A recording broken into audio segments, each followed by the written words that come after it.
আপনার জিন্সে সেই ছোট্ট পকেটটা কি কখনো আপনাকে ভাবতে বাধ্য করেছে?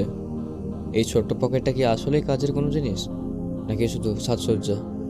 আজ আমরা উন্মোচন করতে চলেছি জিন্সের ছোট্ট পকেটের বিষয়। সেকশন 1, ইতিহাসের পেছনে গল্প। 1800 সালের দিকে যখন জিন্স ছিল শ্রমিকদের প্রতিদিনের সঙ্গী, তখন জন্ম নেয় এই ছোট্ট রহস্যময় পকেটটি। এর কাজ পকেট ঘড়ি রাখার জন্য। হ্যাঁ, ঠিক ধরেছেন, সেই ছোট্ট গোল ঘড়ি যেটা সময় দেখাতো, কিন্তু হাতের ঘড়ি তখনও ছিল না। এই পকেটটি ছিল একদিকে ফ্যাশন, অন্যদিকে সময়কে ধরে রাখার চেষ্টার অংশ।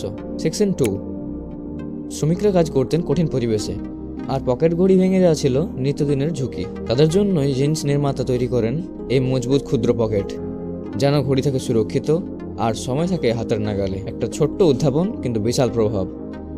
সেকশন 3, আধুনিক সময় ব্যবহার। আজ পকেট ঘড়ির জায়গায় এসেছে স্মার্ট ওয়াচ, কিন্তু এই ছোট্ট পকেট এখনও রয়ে গেছে। কেউ কয়েন রাখেন, কেউ রাখেন চাবি, কেউ বা ছোট্ট ইউএসবি ড্রাইভ। এটা শুধু পকেট না, এটা একটা টাইম ট্রাভেলিং পোর্টাল। সেকশন 4, ঐতিহ্যের ধারাবাহিকতা। এই পকেটটি এখন শুধু ব্যবহারিক নয়, এটি একটি ঐতিহ্য, একটি ফ্যাশন স্টেটমেন্ট এবং আমাদের অতীতের সাথে সংযোগের প্রতীক। প্রতিবার আপনি যখন সেই ছোট পকেট ব্যবহার করবেন, মনে রাখবেন আপনি বহন করছেন একটি ইতিহাস। সেকশন 5, আপনার পকেটের কথা মনে রাখুন।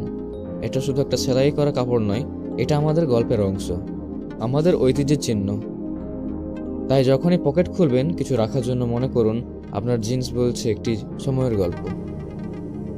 এই ছোট পকেটের গল্পটা কি আপনাকে একটু থেমে ভাবতে বাধ্য করলো? কমেন্ট জানাবেন। আর এমনই চমকপ্রদ ফ্যাশন ফ্যাক্ট জানতে চ্যানেলটিকে সাবস্ক্রাইব করুন। ধন্যবাদ। পরবর্তী ভিডিওতে দেখা হবে।